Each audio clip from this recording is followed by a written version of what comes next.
Hey, I'm Mr. B, and today we are graphing inequalities. So these over here are my two inequality equations that I will be graphing.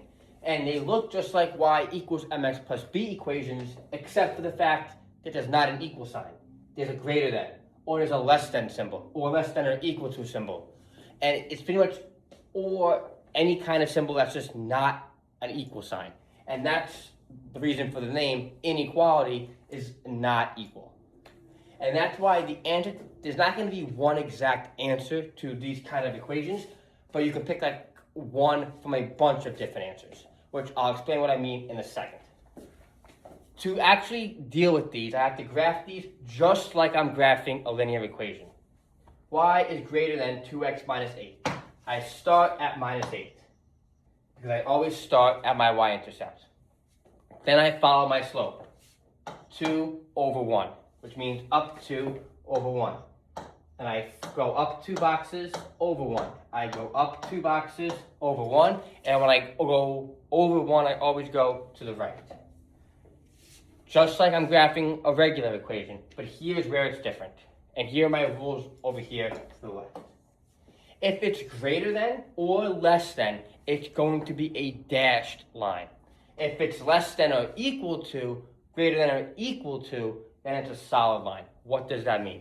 If it's these two symbols, greater than or less than, without the line underneath, it's going to be dashed. If it does have the line underneath, it's going to be a solid line. So this equation here does not have the line underneath. It's one of these two, and for that reason, I'm going to dash it. What does dash mean?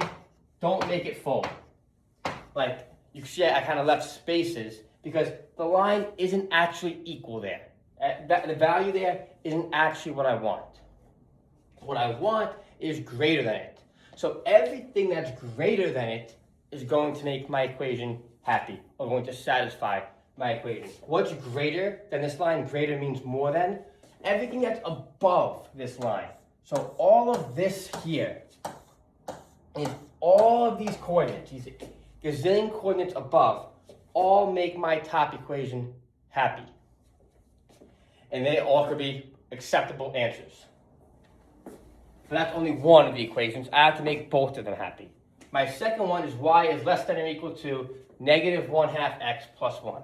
Sounds scary, it isn't. I start at my y-intercept, which is 1. I'm then going to follow my slope, which is negative 1 over 2. Even though it's a fraction, it's just rise over run, it's negative 1 over 2. What does that mean? Down 1 over 2, down 1 over 2, down 1 over 2, and I draw my line like this. Now, it's less than or equal to. Because there's a line underneath, it's one of these, which means solid line. So I'm actually going to connect my dots there with a full solid line there, because on that line, I actually am happy. Because I'm happy if it is equal to it. But I'm also happy if it's less than. What does less than mean? That means below. So anything below here is going to make my blue equation happy. And I know I kind of got a mess on the board right now, but what I'm looking for is the spot where both black and blue lines are crossing. So if you look here, neither line is present there. This is no good. Here I see only black lines, which these coordinates up here all make my top equation happy, but my goal is to make both happy. These down here are only blue. Those will make my blue equation happy, but I want both. This section here is the section where black and blue are crossing. And this section here are the coordinates that satisfy both of these equations. On any kind of test or any kind of Regents exam, they're going to say, graph these and select one coordinate that satisfies both. So for this here, the coordinate that I would put, and again, I can put any coordinate here, I would put negative 5, negative 3, negative 5, negative 3. Why did I choose those numbers? I chose anywhere in here. I had to choose right in the center. Don't make it close. You could have chose negative 7, negative 3. You could have chosen negative 2, negative 7. Like any of these coordinates are good. And there's millions of them down there. But Any of them are good, as long as you're where both of these are crossing. Cool. I got one more. I'm going to do as fast as I can, but I'm going to lose these rules. Let's say I have something like this. I have y plus 5x is less than or equal to 8. And I have negative 2y is less than negative 4x plus 10. Okay. Again, just like my graphing linear equations video, I cannot graph this until I have the y by itself. What's next to the y is this plus 5x. How do I get rid of a plus 5x? Is I minus 5x to get rid of it. If I do it on the left side, I also must do it on the right side. 8 minus 5x, those cannot combine. One has an x, one doesn't. They just stand there next to each other. Let me do it in blue though. They just stand there next to each other, but that's okay. And I'm left with just the y over here. Y is less than or equal to negative 5x plus 8. I put the x in front because it helps me graphic, but you could do it any way you want. That's where I think is the best to do it. Now that I got the y by itself, I can graph it. How do I graph this? Start at 8. That's my y-intercept. And I follow my slope, which is negative 5 over 1. Down 5 over 1. Down 5 over 1. Down 5 over 1. Now I need to connect my dots, but I can't just connect them, I have to check. This is less than or equal to. Since there's a line under it, I'm going to put a solid line. Since there's a line under it, I'm going to put a solid line. Cool. Now it's less than or equal to, so I need less than this line. So less than would be underneath, so I'm going to shade underneath this line. And any spot over there makes my blue equation happy.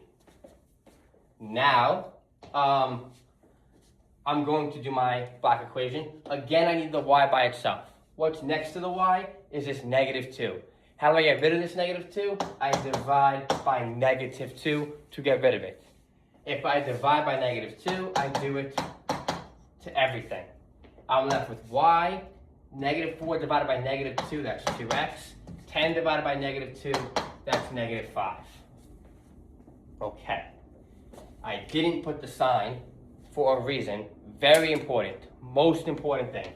If I divide by a negative, I must flip the sign. If I divide by a negative, I must flip the sign. I'm thinking about doing a video explaining exactly why that is, but that's not this video. Just for now, no, if I divide by a negative, I flip the sign. Cool. Now I can graph this because the y is by itself. I start at negative 5, I start at negative 5, I follow my slope, which is 2 over 1, up 2 over 1, up 2 over 1, up 2 over 1, and I keep going, just counting my boxes, up 2 boxes to the right one. And now I don't connect my dots, I have to think. This is a greater than symbol. Is that solid or is that dashed? There is no line underneath, so I dash it. Because I'm not actually happy if my equation is equal. I need it to be, in this case, greater than. And greater than, I shade above, and you'll notice all this section here is where they cross. And all that section there are coordinates that I can pick. Here, neither are happy. Here, only the black line is happy. Here, only the blue line is happy. Here, both are happy. What coordinate would I pick? My coordinate that I personally would pick, negative 6, 1. But you don't have to pick that. You could have picked negative 3, 4. You could pick negative 7, negative 4. Like there's a bunch of different coordinates that are the answer here. Cool. Hope that made sense.